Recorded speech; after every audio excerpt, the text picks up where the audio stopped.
Hello दोस्तों, हमारा नाम हिमांशु ब्रह्मनिया है और आपका स्वागत है गुरुकुल माइंड क्लासेस में। ठीक है, देखिएगा बेटा, हमारा जो सीयूटी के लिए है ना बैच आ रहा है, उसका नाम है उद्गम बैच। क्या है बेटा? उद्गम बैच।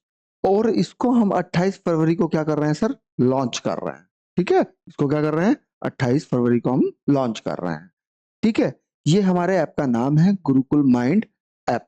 ठीक है बेटा, यदि आपको प्ले स्टोर पर मिलेगा, या आपको है ना प्ले स्टोर पर ये आपको मिलेगा। यदि आपको कोई भी प्रॉब्लम आ रही है, इंस्टॉल नहीं हो रहा है ना, या कोई भी आपको समस्या आ रहा है, तो ये हमारा कॉन्टेक्ट नंबर है। आप यहाँ पर हमसे कनेक्ट हो सकते हैं, अपनी जो भी आपको समस्या आ रही है उसको पूछ सकते हैं। ठीक है, ये हमारा वेबसाइट है बेटा, www.gurukulmind.com, है ना, इस पर भी आप विजिट कर सकते हैं। ठीक है सर, इस उद्गम बैच में है क्या हमारे पास? देखो, इसके फीचर्स जो है बेटा, जो लैंग्वेज आपको मिलेगी बेटा, वो दोनों मिलेंगी आपको। इसमें हिंदी की लैंग्वेज भी मिलेगी और इंग्लिश में भी, है ना। यानी कि अंग्रेजी में भी क्या होगा सर, आपका आपको कोर्स मिलेगा। ठीक है, और यहाँ पर जनरल एप्टीट्यूड टेस्ट जो होता है बेटा, इसकी बहुत बड़ी चीज है आपकी परीक्षा में पास हो, है ना। बहुत बड़ी भूमिका कौन निभाएगा सर? वो जीएटी निभाएगा। ठीक है, तो ये भी आपको मिलेगा। फिर आपके जो डोमेन क्लासेस हैं बेटा, वो भी आपको दी जाएंगे, आपके सब्जेक्ट की जो भी डोमेन क्लासेस आप लेते हैं। और डोमेन जो होता है ना बेटा, वो ज्यादा से ज्यादा भरें आप, है ना, क्योंकि यूनिवर्सिटी क्या पैकेज ले रहा है, क्या कर रहा है ना, कौन कौन से सब्जेक्ट दे रहा है आपको, है ना। क्योंकि ज्यादा से ज्यादा डोमेन आप भरेंगे तो कोई जो भी आपके फेवरेट सब्जेक्ट होंगे वो आप कनेक्ट कर सकते हैं स्कोर के अकॉर्डिंग। ठीक है बेटा, फिर प्लस पॉइंट क्या मिल रहा है बेटा आपको? टेस्ट सीरीज भी मिल रहा है। अब बच्चा तैयारी तो कर लेता है, अब तैयारी करने के बाद वो अपने आप को कहाँ देखे कि हम कहाँ खड़े हैं, हम परीक्षा को क्रैक कर पाएंगे, एग्जाम को क्रैक कर पाएंगे या नहीं कर पाएंगे। तो उसके लिए सबसे इंपॉर्टेंट क्या होता है सर? टेस्ट सीरीज होता है। तो बेटा आपको टेस्ट सीरीज भी मिलेगा इसमें।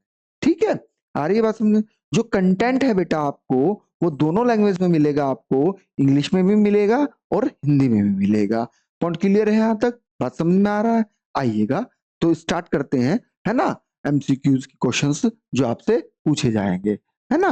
देखो, स्टैटिक जीके, यानी कि स्टैटिक जीके के जो मोस्ट एक्सपेक्टेड है ना एमसीक्यूज हैं आपके, है ना, वो आज चर्चा करते हैं। आइएगा, कनेक्ट करते हैं। कहने के लिए 5% है, लेकिन इनसे कम से कम आपके 25% बनेंगे। आइएगा, कनेक्ट करते हैं। ठीक है बेटा, आइएगा, देखिएगा।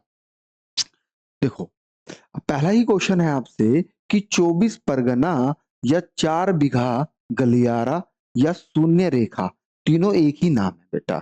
ठीक है ना। क्वेश्चन क्या है? आपको मैच करना है, जोड़े मिलाने। ठीक है ना। तो इसका दूसरा क्या है सर? रोजदीप। तीसरा क्या है सर? नीलदीप। चौथा क्या है सर? हैवलॉक द्वीप। है ना, ये आपके ऑप्शंस दिए गए हैं नीचे, है ना। कनेक्ट करते हैं, आइएगा। देखो बेटा, 24 परगना या 4 बीघा गलियारा या शून्य रेखा, है ना, ये क्या करता है सर? ये वास्तव में बांग्लादेश और भारत को क्या करता है सर? अलग करता है। ठीक है, देखिएगा, कनेक्ट करते हैं, आइएगा। ये क्या करता है सर? ये वास्तव में क्या कर रहा है? ये आपका भारत है, देखिएगा, कनेक्ट करिएगा, आइएगा, कनेक्ट करते हैं चीजों को। चले, ये क्या है बेटा? ये आपका इंडिया है ना। ये क्या है सर? आपका इंडिया है ना। यहां पर क्या है सर? यहां पर ये आपका बांग्लादेश है। क्या है सर? बांग्लादेश। तो यहां पर जो ये पॉइंट है ना, ये पॉइंट, इसी को हम शून्य रेखा कहते हैं, या 24 बीघा गलियारा भी कहते हैं। बात समझ में आ रही है कि नहीं आ रही है? तो पॉइंट क्लियर है, तो यही पॉइंट है वो। ठीक है, आइएगा, कनेक्ट करते हैं, देखिएगा। तो 4 बीघा गलियारा भी और शून्य रेखा भी और 24 परगना किसको बोला जाता है सर? वास्तव में जो भारत और बांग्लादेश के मध्य एक पॉइंट है, एक रेखा है ना, एक क्षेत्र है, उसको बोला जाता है। ठीक है, तो इसका आंसर यही होगा। ठीक है, जो रोज द्वीप है, अब रोज द्वीप का वर्तमान में नाम क्या कर दिया गया है बेटा? इसका नाम जो रोज द्वीप है बेटा, वो अंडमान निकोबार का एक छोटा सा द्वीप है ना, उसका नाम वर्तमान में क्या कर दिया गया है? नेताजी द्वीप कर दिया गया है। ठीक है, फिर क्या है बेटा? नील द्वीप। नील द्वीप का नाम क्या कर दिया गया है सर? शहीद द्वीप कर दिया गया है। फिर क्या है सर, हैवलॉक द्वीप, हैवलॉक द्वीप का वर्तमान नाम क्या कर दिया गया है, स्वराज द्वीप कर दिया गया है। तो आपका ऑप्शन जो बनेगा बेटा, क्या बनेगा आपका, थर्ड ऑप्शन बनेगा। पहल जो ए है उसका 1 है, बी का 2 है, सी का 3 है और डी का 4 है। तो ये आपका आंसर होगा। पॉइंट क्लियर है? चलेगा, आगे चलते हैं, अगला फैक्ट देखते हैं। देखिएगा, सबसे लंबी तटरेखा वाला, है ना, केंद्र शासित प्रदेश कौन सा है ना, ये आपसे पूछा जाता है ना। अब समझना है बिल्कुल ध्यान से। वास्तव में अगर आपसे पूछा जाए कि वो यूनियन टेरिटरी कौन सी है जिसके पास में सबसे लंबी तटरेखा है, यानी कि समुद्र है ना, तो ऑप्शन है आपका दमन व दीव, दूसरा है दादर नागर हवेली और चौथा है अंडमान निकोबार द्वीप, है ना, और क्या है सर, लक्षद्वीप। अब देखिएगा, समझिएगा, जो सबसे लंबी तटरेखा है ना, सबसे लंबी तटरेखा वाला जो बनेगा, यहां पर कनेक्ट करिएगा। अगर राज्य पूछ रहा है, अगर वह राज्य पूछता बेटा, तो आंसर क्या बनता आपका, आंसर बनता आपका गुजरात। क्या बनता बेटा, गुजरात बनता। लेकिन यहां क्या पूछा गया है, केंद्र शासित प्रदेश। क्या पूछा गया है बेटा, केंद्र शासित प्रदेश। तो इसमें आंसर क्या हो जाएगा आपका, दमन दीव हो जाएगा। आपको कमेंट सेक्शन में बताना है बेटा कि दमन व दीव व दादर नागर हवेली को किस संविधान संशोधन के द्वारा क्या गया है, एक ही केंद्र शासित प्रदेश बना दिया गया है। क्या कर दिया गया है बेटा, एक ही केंद्र शासित प्रदेश बना दिया गया है। क्योंकि जो आपका दादर नागर हवेली है बेटा, ये कहां पड़ता है सर, ये गुजरात वाले क्षेत्र में पड़ता है। कहां पड़ता है बेटा, ये वास्तव में कहां पड़ता है बेटा, ये आपका गुजरात में पड़ता है। कौन सा बेटा, दादर नगर हवेली कहां पड़ता है सर, गुजरात में पड़ता है। जबकि जो दमन दीव वाला क्षेत्र है, ये कहां पड़ता है सर, ये आपका महाराष्ट्र राज्य में पड़ता है। कहां पड़ता है सर, महाराष्ट्र राज्य में पड़ता है। तो आंसर क्या है आपका, दमन व दीव। ठीक है, बात समझ में आ रही है। जो अंडमान निकोबार द्वीप समूह है और लक्षद्वीप समूह, देखो लक्षद्वीप समूह जो है बेटा, ये आपका सबसे छोटा, सबसे छोटा द्वीप समूह है। क्या बेटा, सबसे छोटा द्वीप समूह कौन सा है बेटा आपका, तो वह है आपका लक्षद्वीप। पॉइंट क्लियर है? अगर आपसे पूछा जाए कि सबसे बड़ा द्वीप समूह कौन सा है, तो सबसे बड़ा द्वीप समूह है आपका अंडमान निकोबार। क्या है बेटा, अंडमान निकोबार। देखिए, कनेक्ट करते हैं कुछ चीजें, आइएगा समझते हैं बातों को। देखिएगा, है क्या वास्तव में, ये आपका इंडिया है बेटा, है ना, ये क्या है आपका, ये आपका इंडिया है। ठीक है, गरीबों वाला फिगर बनाया है, कनेक्ट करिएगा। वास्तव में यहां पर होता क्या है सर, कि जो आपका हिमालय है वो दो शाखाओं में टूट गया है जाकर। एक चले गया है कहा, म्यांमार में। म्यांमार में उसको क्या बोला जाता है, आका रान योमा, आकारान योमा कहते हैं। तो यही कहीं जाकर समुद्र में डूब गया है, कहीं उठ गया है, कहीं डूब गया है, कहीं उठ गया है। बात समझ में आ रही है कि नहीं आ रही है? अरे सिंपल सी बात है, आपने खेत को, वर्षा हुई, पानी भर गया है, तो जो ऊंचे टीले हैं वो झांक रहे हैं कि नहीं झांक रहे हैं? पॉइंट क्लियर है? तो वही क्या है सर, वही द्वीप है ना, समुद्र में कहीं जाके डूब गया है, कहीं उठ गया है, कहीं डूब गया है, कहीं उठ गया है। ठीक है, तो इसे हम कहते हैं उत्तरी अंडमान। क्या कहते हैं बेटा, उत्तरी अंडमान कहते हैं। इसे कहते हैं हम मध्य अंडमान। क्या कहते हैं सर, मध्य अंडमान कहते हैं। इसको क्या कहते हैं सर, इसको हम दक्षिण अंडमान कहते हैं। क्या कहते हैं सर, दक्षिण अंडमान। इसको हम लघु अंडमान कहते हैं। क्या कहते हैं बेटा, लघु अंडमान कहते हैं। ये आपका कार निकोबार है। क्या है बेटा, कार निकोबार। ये क्या है सर आपका, ग्रेट निकोबार है। भारत का सबसे दक्षिणतम बिंदु इंदिरा पॉइंट, है ना, जिसे आप इंदिरा पॉइंट बोल रहे हैं या पार्सन पॉइंट बोल रहे हैं या पिग्मेलियन पॉइंट बोल रहे हैं, वो किस पर है सर, वो ग्रेट निकोबार पर ही है। पॉइंट क्लियर है? आ रही है बात समझ में? चलेगा। तो अंडमान जो है वो अलग द्वीप समूह है, और कार जो निकोबार है बेटा, निकोबार द्वीप समूह अलग है। आइएगा कनेक्ट करते हैं, देखते हैं।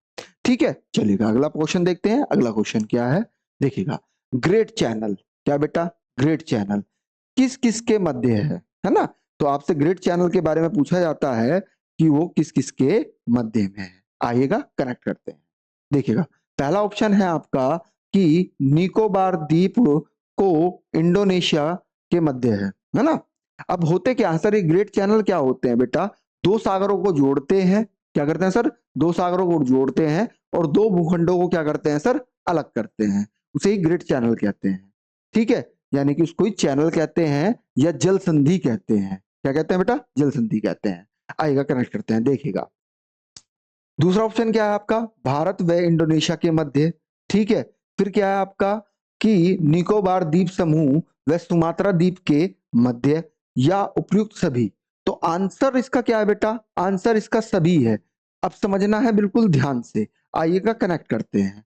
ठीक है बेटा, आइएगा देखिएगा अभी आपने पढ़ा था कि ये भारत है आपका, है ना। यहाँ पर क्या था सर आपका, यहाँ पर अंडमान के द्वीप थे और यहाँ किसके थे, निकोबार के द्वीप। तो यहाँ पर जो आपका ग्रेट निकोबार है बेटा, क्या है बेटा, ग्रेट निकोबार। यहाँ पर वास्तव में क्या है, इंडोनेशिया के द्वीप है ना। तो यहाँ पर जो द्वीप है आपका वो कौन सा है सर, सुमात्रा द्वीप है। क्या है सर, सुमात्रा द्वीप है। पॉइंट क्लियर है, बात समझ में आ रही है।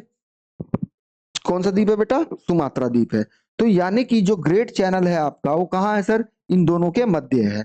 अब जो ग्रेट निकोबार है सर, ये भारत का भाग है क्या, जबकि जो सुमात्रा है बेटा वो किसका, इंडोनेशिया का भाग है क्या।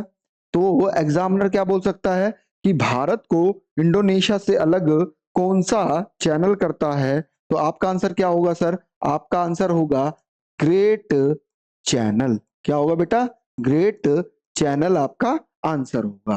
पॉइंट क्लियर है।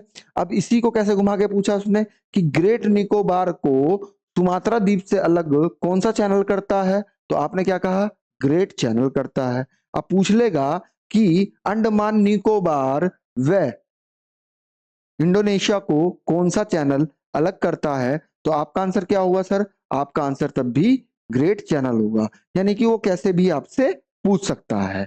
पॉइंट क्लियर है, चलिएगा आगे देखते हैं, अगला फैक्ट देखते हैं। क्या है बेटा, भारत की 3 समुद्री सीमाएं कौन सा असंगत है, यानी कि गलत कौन सा है ये आपको बताना है ना।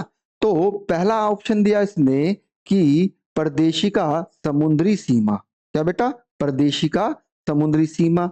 दूसरा दिया है संलग्न क्षेत्र या इसी को बोलते हैं अवच्छिन्न मंडल। क्या बोलते हैं बेटा, अवच्छिन्न मंडल। और तीसरा क्या है बेटा, अनन्य आर्थिक क्षेत्र। क्या है सर, अनन्य आर्थिक क्षेत्र। और चौथा कौन सा है बेटा आपका, चौथा है कोई नहीं। तो आंसर क्या बना बेटा आपका, कोई नहीं। क्योंकि भारत के पास में 3 समुद्री सीमाएं हैं और तीनों के नाम यही हैं। थोड़ा सा इसको भी समझते हैं, आइएगा। होता क्या है बेटा कि एक संस्था है अनक्लोज्ड। क्या है बेटा, अनक्लोज्ड, है ना। United nation council law of sea, है ना, इसकी फुल फॉर्म है। इसने क्या किया है, क्योंकि जो संसाधन पाए जाते हैं ना बेटा, जो संसाधन पाए जाते हैं आपके, खनिज पाए जाते हैं वो समुद्र में ज्यादा पाए जाते हैं। पेट्रोल हो गया आपका, डीजल हो गया आपका, है ना, वो कहाँ पे ज्यादा पाया जा रहा है, समुद्र में। तो हर देश के पास में उसके एरिया के अकॉर्डिंग क्या दिया गया है, समुद्र की सीमाएं दी गई हैं। ठीक है, तो यानी कि जो पहली समुद्री सीमा है हमारी वो आधार रेखा। अब सर ये आधार रेखा क्या होती है, बेस लाइन क्या होती है सर। तो बेस लाइन का मतलब ये है बेटा कि जहां तक, क्योंकि आपका तट जो है, कोस्ट जो है बेटा वो कटा छटा है, यानी कि जल जहां तक अंदर जाएगा वही क्या होगा सर आपका वही आपकी आधार रेखा होती है। तो आधार रेखा से, कहां से सर, आधार रेखा से 12 नोटिकल मील, क्या बेटा, नोटिकल मील, 12 नोटिकल मील तक जो है आपका वो परदेशी का, है ना, क्षेत्र होता है। कौन सा होता है सर, परदेशी का क्षेत्र। ठीक है, अब ये जितना 12 नॉटिकल मील का मतलब ये है सर कि जो नियम कानून भारत की मुख्य भूमि पर लगते हैं, इतना ही 12 नॉटिकल मील इधर भी और इधर भी, है ना। 12 नॉटिकल मील तक वो चीजें, वो नियम कानून भारत का जो मुख्य भूमि पर लगता है वो भी यहाँ पर लगेगा। ठीक है, आइएगा दूसरा जो होता है बेटा वो होता है आपका 24 नॉटिकल मील। अब नॉटिकल मील का मतलब यह है समुद्री दूरी हम किस में मापते हैं, नॉटिकल मील में मापते हैं। सर ये क्या होता है, यहाँ पर आप क्या कर सकते हैं, वित्तीय शुल्क ले सकते हैं। यानी कि कोई पानी का जहाज इतने क्षेत्र में अगर आ गया है ना, कोई पानी का जहाज आया तो आप उससे क्या लेंगे, टैक्स लेंगे। क्या लेंगे सर, टैक्स लेंगे। बात समझ में आ रहा है कि नहीं आ रहा है, पॉइंट क्लियर है? ठीक है, तो ये आप करते हैं, इसे ही हम क्या बोलते हैं, इसे ही हम संलग्न क्षेत्र बोलते हैं या अवच्छिन्न मंडल बोलते हैं। और जो तीसरा है सर वो क्या होता है सर, वो अनन्य आर्थिक क्षेत्र होता है। वो क्या है सर आपका 200 नॉटिकल मील। क्या बेटा, 200 नॉटिकल मील होता है। यानी कि आप क्या कर सकते हैं, यहाँ 200 नॉटिकल मील पे क्या कर सकते हैं सर, आप कोई भी प्रयोगशाला लगा सकते हैं, कोई आर्टिफिशियल द्वीप बना सकते हैं। जैसे अभी कोविड आ गया था, आया था कि नहीं आया था बेटा, तो कोविड आ गया था। अब सारे लैंड पे अगर क्या होता, कोविड फैल जाता, तो हम क्या करते, एक आर्टिफिशियल लैंड बना लेते, एक द्वीप बना लेते। पॉइंट क्लियर है, आ रही है बात समझ में? तो इसका आंसर क्या बनेगा बेटा आपका, इसका आंसर बनेगा इनमें से कोई नहीं, क्योंकि भारत के पास में क्या है सर, भारत के पास में 3 समुद्री सीमाएं हैं। पॉइंट क्लियर है यहां तक? आगे चलें, अगला फैक्ट देखते हैं। अगला फैक्ट क्या कहता है, ये भी क्या है सर, ये भी आपका मिलान करने के लिए है, जोड़े मिलाने के लिए है, कनेक्ट करते हैं। देखिएगा, जो अलियाबेट द्वीप है बेटा, ये नर्मदा नदी के मुहाने पर है, या फिर हुगली नदी के मुहाने पर है, या ब्राह्मणी नदी के मुहाने पर है, या व्हीलर द्वीप के मुहाने पर है ना? तो दूसरा ऑप्शन क्या है सर आपका, दूसरा है आपका गंगा सागर या क्या, वह न्यूमूर द्वीप। कौन सा, न्यूमूर द्वीप। तो ऑप्शन आपके पास में वही है ना, जोड़ा मिलाना है आपको, किसके पास में है। फिर क्या है सर आपका व्हीलर द्वीप, जिसे आप क्या कहते हैं, कलाम द्वीप भी कहते हैं। क्या कहते हैं सर, कलाम द्वीप भी कहते हैं। वो किस नदी के मुहाने पर है। फिर आपसे पूछा जाता है कि चांदीपुर मिसाइल परीक्षण केंद्र जो है बेटा, वो कहां पर है, वो किसकी नदी के मुहाने पर है या किस द्वीप पर है। तो आइएगा इसको भी हम समझ लेते हैं एक बार, है ना, आइएगा कनेक्ट करते हैं। ठीक है, चलिए। होता क्या है बेटा, ये आपका इंडिया है ना, ये क्या है सर आपका, ये आपका इंडिया है। ठीक है, आइएगा कनेक्ट करते हैं चीजों को। ठीक है, चलो। यहां पर है क्या बेटा, यहां पर देखो, ये गंगा नदी आती है। गंगा नदी की एक वितरिका क्या है बेटा, वो अलग हो जाती है। देखो, मुख्य नदी जो होती है ना, उससे अगर कोई अन्य नदी निकलती है तो उसे हम क्या कहते हैं, वितरिका कहते हैं। तो यहाँ पर जो ये नदी अलग हुई है, इसे हमने क्या बोला है बेटा, हुगली। और हुगली नदी के तट पर ही कोलकाता शहर स्थित है, कोलकाता बंदरगाह स्थित है पश्चिम बंगाल में। ठीक है, फिर मुख्य धारा आगे निकल जाती है बांग्लादेश में। तो यहाँ हुगली नदी के मुहाने पर ही 2 द्वीप हैं बेटा। कौन कौन से, एक है आपका गंगा सागर। कौन सा बेटा, गंगा सागर। और दूसरा कौन सा है सर, दूसरा है न्यू मूर। क्या है सर, न्यू मूर है। ठीक है, क्या है सर, न्यू मूर। न्यू मूर हमेशा विवादों में रहता है। बांग्लादेश कहता है कि हमारा द्वीप है, भारत कहता है हमारा बीच है ना, ये विवाद का विषय हमेशा बना रहता है। ठीक है, फिर क्या है सर आपका, यहां से अमरकंटक पठार से एक नदी निकलती है, जिसे हम क्या कहते हैं सर, जिसे हम नर्मदा नदी कहते हैं, है ना। क्या कहते हैं सर, नर्मदा नदी कहते हैं। आपसे पूछा जाता है कि विपरीत विपरीत ढाल पर बहने वाली सबसे लंबी नदी, सबसे लंबी नदी कौन सी है, तो आप क्या बोलेंगे सर, नर्मदा है। तो नर्मदा नदी के मुहाने पर ही, और ये अपनी भ्रंश घाटी में भी बहती है। क्वेश्चन ऐसे भी पूछेगा कि भ्रंश घाटी में बहने वाली सबसे लंबी नदी कौन सी है, तब भी आंसर क्या बनेगा आपका, तब भी आंसर आपका नर्मदा बनेगा। ठीक है, और विपरीत ढाल पर बहने वाली सबसे लंबी नदी कौन सी है, वो भी नर्मदा है। तो यहां पर ही क्या है बेटा, यहां पर ही एक द्वीप है आपका, जिसे आप क्या कहते हैं, अलिया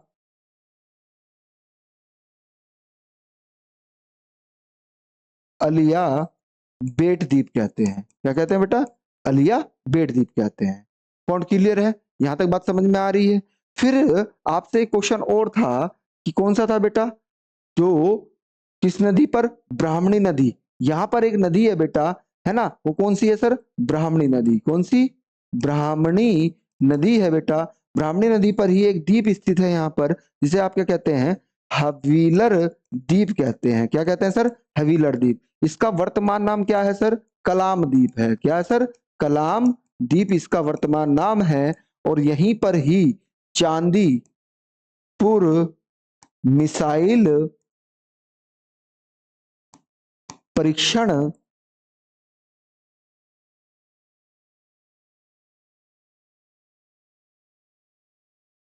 या प्रक्षेपण केंद्र स्थित है। ध्यान रखना है, बहुत इंपॉर्टेंट है, ये पूछा जाता है। पॉइंट क्लियर है? यानी कि जितनी भी मिसाइल छोड़ी जा रही हैं वो किस द्वीप से छोड़ी जा रही हैं सर? वो हवीलर द्वीप से छोड़ी जा रही हैं, जिसका वर्तमान नाम क्या है सर? अब्दुल कलाम जी के नाम पर क्या कर दिया गया है ना, कलाम द्वीप कर दिया गया है। पॉइंट क्लियर है? चलेगा, अगला फैक्ट देखते हैं। अगला फैक्ट क्या कहता है, आइएगा कनेक्ट करते हैं, चलेगा। ठीक है, तो इसका आंसर आपको पता लग ही गया होगा कि अलियाबेट द्वीप जो है बेटा वो नर्मदा नदी के मुहाने पर है, जबकि गंगा सागर व न्यू मूर द्वीप किस पर है सर? हुगली नदी के मुहाने पर है। जबकि हवीलर द्वीप या कलाम द्वीप उड़ीसा में ब्राह्मणी नदी के मुहाने पर है। बिल्कुल ठीक है। सामने इसके चांदीपुर मिसाइल परीक्षण केंद्र कहाँ है सर? हवीलर द्वीप पर है। तो उसमें आपका आंसर क्या बनेगा सर? आपका आंसर बनेगा ए का 1, बी का 2, सी का 3 और डी का 4। देखो बेटा, टेंशन बिल्कुल नहीं लेनी है, चीजों को रटना नहीं है, समझना है ना, क्योंकि एग्जामिनर पता नहीं किस लैंग्वेज में आपसे पूछ ले। ठीक है, और टेंशन तो खुंटी पे टांग के रख देना, ये उद्गम बैच आपको 100% सफल कराएगा। ठीक है, आपकी मनपसंद जो यूनिवर्सिटी है जहां आप जाना चाहते हैं, क्योंकि होता क्या है बेटा, जो सेंट्रल यूनिवर्सिटीज होती हैं उनमें बहुत ही कम खर्च होता है, रहना खाना सब आपका कम होता है ना, कमी पैसों में आपको ज्यादा शिक्षा मिल जाती है। तो ये उद्गम बैच आपके लिए बहुत इंपॉर्टेंट है बेटा। ठीक है, इससे आप क्या हो जाएंगे? एक सफल व्यक्ति बनेंगे। पॉइंट क्लियर है? आइएगा कनेक्ट करते हैं, अगला फैक्ट देखते हैं। आइए देखिएगा, ये हमारा गुरुकुल माइंड का ऐप है, इसे आप प्ले स्टोर से भी क्या कर सकते हैं सर? डाउनलोड कर सकते हैं। ठीक है, ये हमारा इंस्टाग्राम है, इसे भी आप फॉलो कर सकते हैं। पॉइंट क्लियर है? ये हमारा टेलीग्राम चैनल है बेटा, इसे भी आप फॉलो कर सकते हैं। ठीक है, ये हमारा क्या है सर? फेसबुक पेज है, यहाँ भी हम आपसे कनेक्ट हो सकते हैं, आप हमें कनेक्ट कर सकते हैं। हमारा जो सेंटर है बेटा वो ओमिक्रॉन फर्स्ट ग्रेटर नोएडा में है, तो आप यहाँ भी आकर हमारा विजिट कर सकते हैं, है ना, चीजों को देख सकते हैं।